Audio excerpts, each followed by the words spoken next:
मतलब इतने सालों में 25 साल में 12,000 आया था, और ये विद इन 2 ईयर 7,000 से 18,000 गया।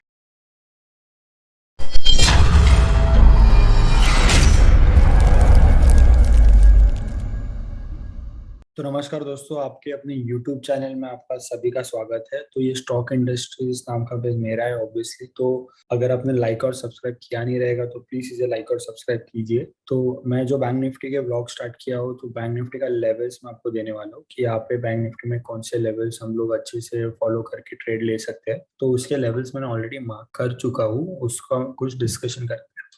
तो डेली के टाइम फ्रेम पे अब हम देख ही रहे हैं कि मार्केट जो सेम एनालिसिस रहेगा मेरे एवरी एनालिसिस वीडियो में। डेली का एनालिसिस सेम रहेगा। क्यों? क्योंकि हम लोग इधर रेंज ब्रेकआउट पे हम लोग ने यहाँ पे भी ट्रेड लिया था। हम लोग को एक सेलिंग प्रेशर भी इधर इंडिकेट होता है। फिर मार्केट यहाँ से प्रॉफिट बुकिंग हो सकता है, ये मैं उम्मीद कर रहा हूँ कि अभी जो मार्केट इतने हाई पे है, जो ऑल टाइम हाई पे चला गया, तो मार्केट इससे थोड़ा अभी प्रॉफिट बुकिंग करना चाहिए। तो ये लेवल से कहाँ से करेगा? यहाँ से कर सकते हैं, या तो अपने को देखना पड़ेगा ऑप्शन डेटा क्या बोलता है। तो ऑप्शन डेटा क्या है, एक अलग टॉपिक है। क्योंकि मार्केट ऑल टाइम हाई पे है तो अपने को लेवल्स नहीं मालूम पड़ेगा। तो लेवल्स हम लोग को कैसे मालूम पड़ेगा? ऑप्शन डेटा से। तो ऑप्शन डेटा से हम लोग कैसे ट्रैक कर सकते हो वो मेरे ऊपर छोड़ दो, मैं आपको लेवल्स बता दूंगा कि कौन से मैक्स पेन डेटा कहाँ पे है, किधर से मार्केट नीचे आ सकता है, वो मैं आपको बता दूंगा। क्योंकि टेक्निकल इधर नहीं दिखेगा, क्योंकि हम लोग का चार्ट्स में ऑल टाइम हाई। तो डेली के चार्ट्स में तो हम लोग को यही दिख रहा है। लेकिन एक कैच में जो आपको पहले भी बता दिया, जो मेरा फेवरेट इंडिकेटर है RSI, उसमें आप देख रहे हो कि हाईएस्ट रेजिस्टेंस यहाँ पे है। मार्केट जो नहीं तोड़ रहा है, आज भी मार्केट ऑल टाइम हाई पे है, लेकिन RSI रेजिस्टेंस से ऊपर नहीं गया है। तो देखा जाए तो ये ऑल टाइम हाई होना चाहिए। यहाँ से तो मार्केट नीचे ही है ऑब्वियसली, लेकिन ये पूरा रेजिस्टेंस नीचे होने के बाद भी अगर ये पार्ट को हम लोग इग्नोर करें, तो ये हाई और ये हाई हम लोग मैच नहीं कर पा रहे, क्योंकि मार्केट में RSI इतना स्ट्रेंथ दिखा नहीं रहा। तो मेरे हिसाब से मार्केट, मैं आपको एक टिप देना चाहता हूँ। मेरी इसमें कोई एडवाइस नहीं रहेगी, ये एजुकेशन पर्पज में आपको एक एडवाइस दे रहा हूँ कि मार्केट एक ह्यूज फॉल भी दे सकता है।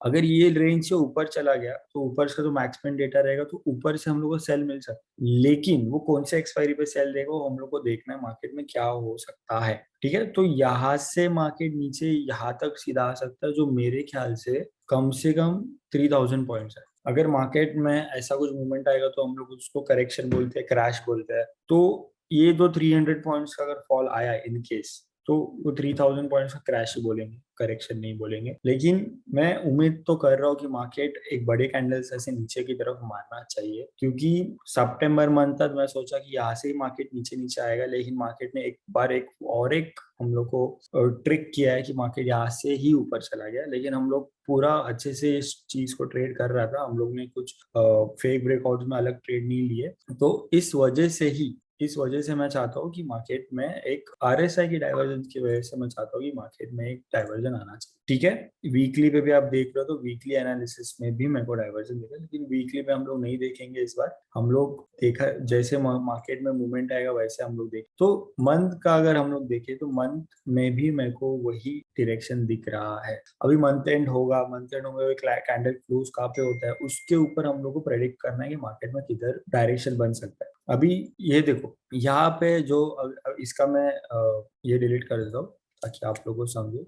यहाँ पे मार्केट में फॉल कब आया था, RSI को भी हटा देते हैं। मार्केट में यहाँ पे फॉल कब आया था, जब यहाँ पे प्रॉफिट बुकिंग हुआ दिखा मेरे को, तब जाके नेक्स्ट मंथ में अच्छा खासा फॉल है। अब तक मार्केट में कोई प्रॉफिट बुकिंग मेरे को दिख, कोई भी प्रॉफिट बुकिंग अभी तक नहीं दिख रहा। लेकिन मेरे को ये ट्रेंड लाइन जरूर दिख रहा है, जो मार्केट बहुत टाइम से फॉलो कर रहा है। बहुत टाइम से मार्केट ये ट्रेंड लाइन को फॉलो कर। तो हम लोग को देखना है कि मार्केट इस रेंज को या फिर तोड़ा। अब तक तो मंथ एंड है नहीं, तो हम लोग इसको प्रेडिक्ट नहीं कर सकते ब्रेकआउट है तो क्या मार्केट ये तोड़ सकता है कि नहीं तोड़ सकता है, ये हम लोग को देखना पड़ेगा मंथ एंड कैंडल पे, जो मैं दिखाऊंगा आप लोग को एवरीडे जैसे दिखाता रहता हूँ। तो यहाँ से यहाँ तक अगर एक फॉल आ सकता है ये ट्रेंड लाइन से, जो कितना पॉइंट है मंथली पे, कितना पॉइंट है, ये ज्यादा ही पॉइंट दिखा रहा है, 16,000 दिखा रहा है। तो वो मंथली पे, तो मंथली कैंडल कितने डेंजरस हो सकते हैं, 3 कैंडल देखो कितना डेंजरस, एक ही मंथ में कितना बड़ा फॉल आया था। तो ऐसा कुछ नहीं होगा मार्केट में कि ऐसा वापस रिपीट नहीं हो सकता, या फिर ऊपर की तरफ नहीं हो सकता, ऊपर की तरफ भी इतना बड़ा मूवमेंट आ सकता है।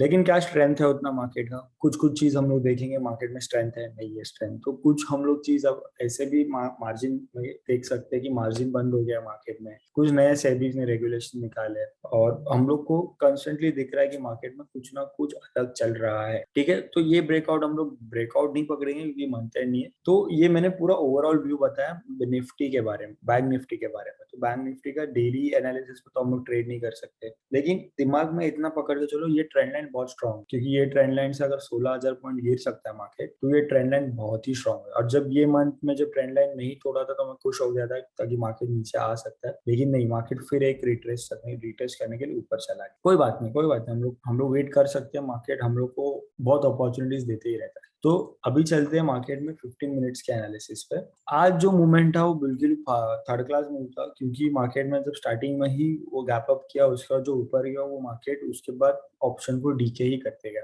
हम लोगों को कुछ कमाने का तो मौका मिला नहीं, ना मेरे को मिला।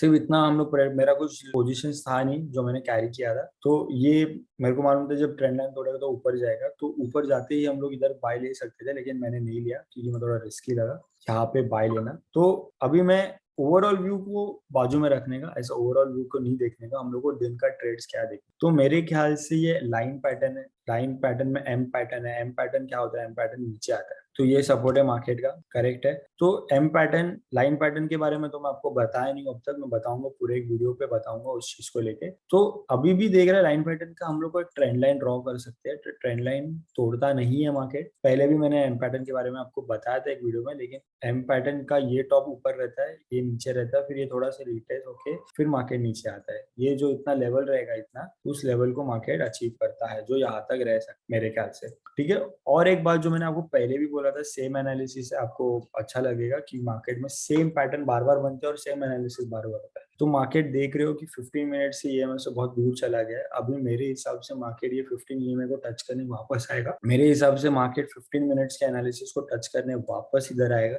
तो वो भी अगर आप देखोगे यहाँ से यहाँ तक, तो आपको 600 पॉइंट बैंक निफ्टी में आपको बनता ही बनता है। तो काफी टेक्निकल, मैंने बहुत कुछ पढ़ा है आरएसआई के बारे में। आरएसआई टेक्निकल के हिसाब से अगर डाइवर्जन दिखा रहा है तो बहुत बड़ी बात होती है मार्केट में। डाइवर्जन जितना बड़े टाइम फ्रेम पे उतने बड़ा रिस्की डाइवर्जन रहता है। तो देखते हैं मार्केट में क्या होने वाला है। मैं बहुत एक्साइटेड हूँ क्योंकि ये मार्केट मेरे लिए बहुत नया है, क्योंकि मैंने all time high Nifty bank Nifty में कभी ट्रेड किया ही नहीं। मैंने 11,000 पे किया है, मैंने 11,800 पे किया है, फिर मार्केट नीचे आ गया है, फिर उसके बाद 12,000 पे किया है, अभी 12, 13, 14, 18 तक निफ्टी पहुंच रहा है। तो ये बहुत ही मेरे लिए यूनिक है, क्योंकि इतने टाइम से 12,000 आया था बैंक निफ्टी, मतलब इतने सालों में, 25 साल में 12,000 आया था, और ये विद इन 2 ईयर 7,000 से 18,000 गया। तो ये मेरे लिए बहुत बहुत ही, मतलब डाइजेस्ट नहीं हो रहा है ये चीज, ऐसा है। तो ठीक है, हम लोग फिर भी देखेंगे मार्केट किस तरफ ओपन होता है। तो मार्केट का हम लोग ने ये ट्रेंड लाइन भी दे दिया, एम पैटर्न भी बता दिया, तो मैं कौन से डायरेक्शन में हूँ ये भी मैंने आपको बता दिया। तो ये बहुत ही क्लोज है मार्केट को, ये तोड़ने के लिए बहुत ही क्लोज है। अगर ये मार्केट ने नीचे से तरफ से तोड़ा तो हम लोग के लिए अच्छा ही रहेगा। हम लोग को टारगेट्स अच्छे मिले ऊपर की तरफ पे, कैसा हम लोग का ऑप्शन डेटा के अलावा हम लोग के पास कुछ ऑप्शन ही नहीं। 38,600 पे I guess max pain data है, तो 38,600 पे ही रहे, तो मैक्स पेन डेटा पे हम लोग ट्रेड करना पड़ेगा हम लोग को, अगर हम लोग को सेल लेना रहेगा तो ऊपर से, या फिर हम लोग को टारगेट अचीव करना रहेगा तो, या तो फिबोनाची रिट्रेसमेंट पे हम लोग को फोकस करना पड़ेगा, जो उतना ही है, ऑलमोस्ट उतना ही है 600 तक। तो ऑल टाइम हाई पे भी हम लोग फिबोनाची रिट्रेसमेंट देख सकते हैं, ऑप्शन डेटा का मैक्स पेन डेटा भी देख सकते हैं। ठीक है, तो इतना आप दिमाग में डालो कि 1 आवर पे भी H1 का डाइवर्जन है, जो बैंक निफ्टी में मेरे को दिखाई दे रहा है क्लियरली। तो अगर आपने वो आरएसआई का वीडियो सब देखा नहीं रहेगा तो आप प्लीज जाके देखिए, ताकि आप लोगों को वो सब कॉन्सेप्ट क्लियर हो जाएगा। तो ये हाई और वो हाई बहुत डिफरेंस है इस चीज में, ये ऊपर की तरफ जा रहा है और ऑब्वियसली ये चीज नीचे की तरफ जा रहा है। तो ये सेम एनालिसिस रहेगा, लेकिन अभी देख रहे हैं हम लोग को मार्केट फॉलो कैसे करता है, गैप अप होके नीचे आता है या फिर डायरेक्ट से डायरेक्टली नीचे जाता है। तो ठीक है, इतना ये वीडियो के लिए। आरएसआई हम लोग ने यूज किया है, हम लोग ने फिबोनाची यूज किया है, हम लोग ने ऑप्शन डेटा का बात किया है, हम लोग ने डेली एनालिसिस का बात किया। तो ये सारा एजुकेशन पर्पस ही मेरा मोटिव है कि आपको बता दूं कि मार्केट में एनालिसिस कैसे करते हैं। ठीक है, तो आज के वीडियो के लिए इतना है। आई होप मार्केट में आप फियरफुल रहे। मैं आपका एक टिप दे रहा हूँ कि आप फियरफुल रहना मार्केट में, कि मार्केट को पकड़ के मत चलना कि इतना जाएगा या फिर इतना नीचे आएगा। एवरीडे एनालिसिस जो आपको दिख रहा है वो आप ट्रेड करो, ताकि आप लोग को बेटर रहे किधर मार्केट जाने वाला है। आप प्रिपेयर रहना चाहिए कि मार्केट इतने से इतना गया, इतने से नीचे आया, इतना स्टॉप लॉस है, स्टॉप लॉस ले ली। ठीक है, तो आज के वीडियो के लिए इतना ही। अगर आपको ये वीडियो पसंद आया रहेगा तो मेरे को लाइक और कमेंट के द्वारा जरूर बताइए। लास्ट वीडियो जो मैंने स्ट्रैटेजी का एक वीडियो डाला था, बहुत लोग को पसंद आया, तो थैंक यू। मेरा स्ट्रैटेजी यूज करके अगर आपको पैसा कमाना मिल रहा है तो उस कमेंट सेक्शन में मेरे को जरूर बताइए। बाकी ऐसी ही वीडियोस बनाते रहूंगा ताकि हम लोग एवरीडे एनालिसिस करते रहे। थैंक यू, शब्बा खैर।